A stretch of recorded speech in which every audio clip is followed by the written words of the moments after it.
Aerograf. Narzędzie, które rozwiązuje wiele problemów związanych z malowaniem w modelarstwie, a z drugiej strony sam bywa źródłem problemów już innych, bo dotyczących wyboru aerografu odpowiedniego dla swoich potrzeb, problemów z doborem farb i ich rozcieńczaniem, kwestii związanych z zasilaniem, czyli wybór kompresora i operowanie ciśnieniem, techniki malowania, czyszczenie. Wszystkim tym zajmiemy się od początku do końca w tej serii. Postaram się odpowiedzieć na najczęściej pojawiające się pytania związane z aerografią. Cześć, z tej strony Tomek ze sklepu Actom. Zapraszam na część pierwszą. Zaczynamy od początku, a więc wypada najpierw powiedzieć dokładnie, czym jest aerograf i wyjaśnić zasady działania.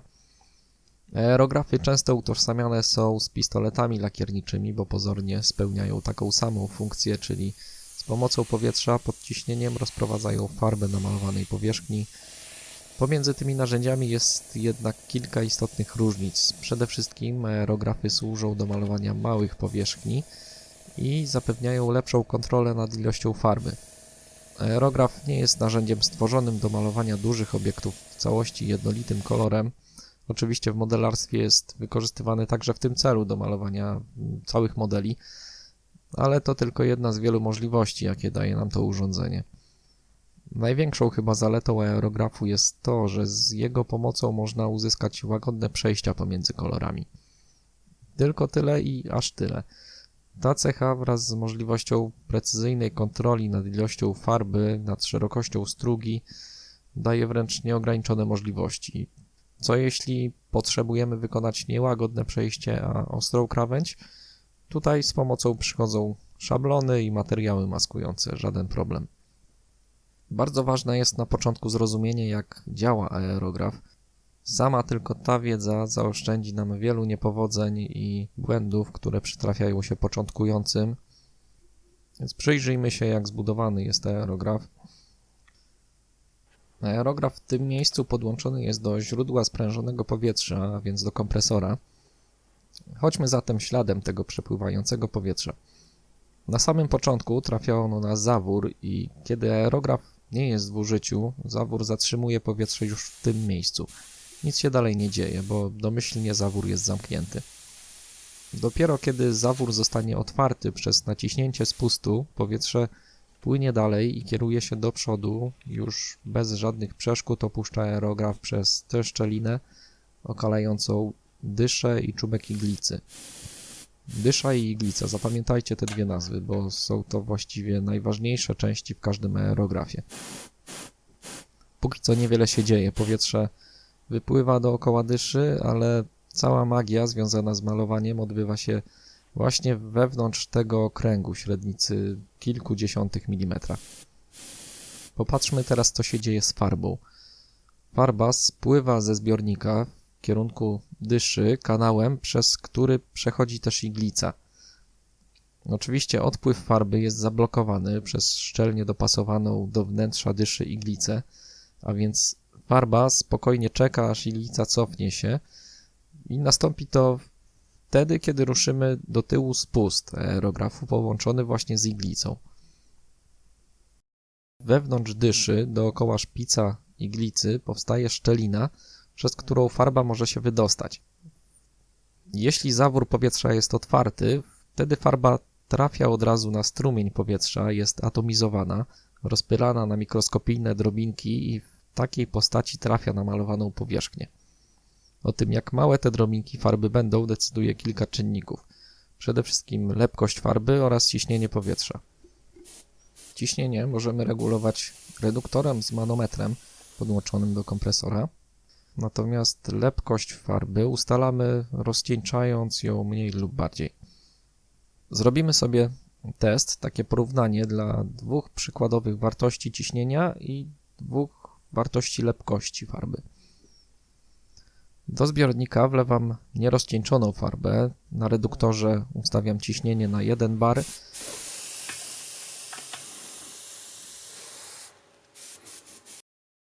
I maluję pierwsze pole. W tym przypadku mamy niskie ciśnienie i wysoką lepkość. Efektem tego jest niewystarczająco rozpylona farba, jej drobinki są duże. Widać to wyraźnie, zwłaszcza na krawędziach, gdzie nie mamy takiego łagodnego przejścia, jest jedynie mnóstwo przypadkowych, widocznych kropek. Kiedy spróbujemy nałożyć farbę jednolicie, to siłą rzeczy tworzy się gruba warstwa i wysoka lepkość farby sprawia, że występuje tak zwany efekt skórki pomarańczy. Nie uzyskujemy jednolitej, gładkiej powierzchni. Zwłaszcza jest to istotne, kiedy staramy się uzyskać gładką, błyszczącą powierzchnię. Taka skórka pomarańczy jest to zawsze problem dla lakierników. Zmieniam teraz wartość ciśnienia na powiedzmy 3 bary, czyli znacznie więcej niż to poprzednie ciśnienie. I tą samą farbą maluję drugie pole. Przez wysokie ciśnienie rozpylenie farby jest już znacznie lepsze, drobinki są mniejsze i farba rozprowadza się bardziej równomiernie, ale pamiętajmy, że farba nadal ma wysoką lepkość, przez co już po dotarciu na powierzchnię będzie się poziomować bardzo powoli. Można tutaj zaobserwować tak zwany odkurz, czyli bardzo małe drobinki farby tworzące chropowatą, bardzo matową powierzchnię. Taki efekt jest szczególnie widoczny i też problematyczny, kiedy malujemy farbą błyszczącą i nie wiedzieć czemu powierzchnia po wyschnięciu nie jest błyszcząca, a właśnie matowa. Jest to dodatkowo potęgowane przez wysokie ciśnienie powietrza, które bardzo dobrze osusza malowaną powierzchnię i drobinki farby nie mają nawet czasu na to, aby próbować się wypoziomować i stworzyć gładką powierzchnię. Teraz dla kontrastu rozcieńczymy farbę w proporcji 1:1, a więc obniżamy znacznie lepkość. Ciśnienie zostawiamy na poziomie 3 bary. Wysokie ciśnienie w połączeniu z niską lepkością to kolejna skrajność, której efektem będą takie właśnie pajączki. Obniżona lepkość powoduje, że farba traci właściwości przywierania do powierzchni. Dodatkowo wysokie ciśnienie rozdmuchuje farbę we wszystkich możliwych kierunkach. Do uzupełnienia zostało nam jeszcze ostatnie pole. Obniżam ciśnienie do 1 bara i nakładam tą samą mocno rozcieńczoną farbę. Niska lepkość w tym przypadku pozwala na swobodne i szybkie poziomowanie się farby. Nie obserwujemy żadnych nierówności, nie ma skórki pomarańczy. Problem, z jakim tutaj można się spotkać, to nie najlepsze krycie. Farba jest mocno rozcieńczona i zwłaszcza przy słabo kryjących farbach daje się to odczuć. Czasami takie słabsze krycie jest efektem zamierzonym i wtedy, kiedy chcemy uzyskać półprzezroczystą powierzchnię, mocniejsze rozcieńczenie farby jest właśnie wskazane. Jeżeli zależy nam na pełnym kryciu, to w takich warunkach pewnym rozwiązaniem jest nałożenie kilku warstw, oczywiście w kilkuminutowych odstępach czasu. Jeżeli będziemy starali się uzyskać pełne krycie za jednym razem, to zwłaszcza na pionowych powierzchniach zrobią nam się zacieki. Powód? Niska lepkość. Innym efektem takiej grubszej, jednolitej warstwy w przypadku farb matowych może być to, że uzyskamy lekko błyszczącą powierzchnię, a więc nie taką, jakiej oczekujemy. Jak widzicie, właściwie żadne z tych 4 rozwiązań nie jest najlepsze. Co trzeba zrobić, to znaleźć złoty środek, który będzie właśnie w okolicach środka tej tabelki. Czyli ciśnienie proponuję ustawić na początek nauki na poziomie 1,5 bara, a farby rozcieńczać w proporcji 2:1, czyli 2 ml farby do 1 ml rozcieńczalnika. Specjalnie podaję proporcje w mililitrach, a nie na przykład w kroplach.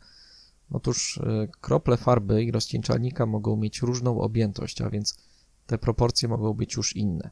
Osobiście preferuję rozcieńczanie farb w strzykawkach. Bardzo dobre są do tego celu strzykawki, tak zwane 3-częściowe, z gumową końcówką tłoka. Dzięki niej tłok pracuje bardzo płynnie. Jeśli chodzi o proporcje rozcieńczania, to oczywiście mogą być różne dla różnych gatunków farb. Nie będę raczej w stanie podać idealnych proporcji rozcieńczania dla każdego z nich. Powiedzmy, że 2:1 to dobry początek i od tego można dokonywać poprawek już w zależności od tego, jakie niepożądane efekty zauważymy. Druga kwestia jest taka, że na lepkość farby wpływa poza stopniem rozcieńczania coś jeszcze. Lepkość każdej cieczy zależy jeszcze od temperatury. Pamiętacie, jak mówiłem o tym, że podgrzanie puszki z farbą w sprayu poprawia efekty malowania? Chodziło właśnie o zmniejszenie lepkości farby. Mało kto zwraca na to uwagę, ale wbrew pozorom te różnice mogą być dosyć istotne. Przykładowo weźmy sobie izopropanol, czyli alkohol, który jest głównym składnikiem dedykowanego rozcieńczalnika do farb akrylowych firmy Tamiya, czyli X20A. Lepkość izopropanolu w temperaturze 25 stopni Celsjusza to 1,9 mPa/s, a w temperaturze 15 stopni jest to aż 2,8, czyli prawie 50% więcej. Sami więc widzicie, jak bardzo te proporcje rozcieńczania farby mogą się zmieniać w zależności od temperatury otoczenia. Dla każdej cieczy różnice te będą inne. Dla wody na przykład jest to już tylko około 10% co każde 5 stopni Celsjusza, więc niewiele, no ale jednak różnica będzie. Także nawet jeśli malujemy dokładnie tymi samymi farbami, używamy tego samego rozcieńczalnika, to malując w ciepłym mieszkaniu w temperaturze 25 stopni będziemy mieli zupełnie inne proporcje rozcieńczania niż malując gdzieś w garażu w temperaturze 15 stopni. Najważniejsze to wiedzieć, jak sobie poradzić z pojawiającymi się problemami i na podstawie tej właśnie tabelki można do tego łatwo dojść. Z takim podejściem po pewnym czasie bez problemu będziemy w stanie dobrać odpowiednie rozcieńczenie farby, ciśnienie do każdej sytuacji. Można powiedzieć, że część teoretyczna odhaczona. W kolejnym odcinku skupię się na pokazaniu różnic pomiędzy dostępnymi na rynku aerografami, na co zwracać uwagę przy zakupie pierwszego czy też kolejnego aerografu. Potem przyjdzie kolej na wybór kompresora, przyjrzymy się rodzajom dostępnych farb i uzbrojeni w merytoryczne podstawy zaczniemy ćwiczyć malowanie. Do usłyszenia już niedługo. Cześć!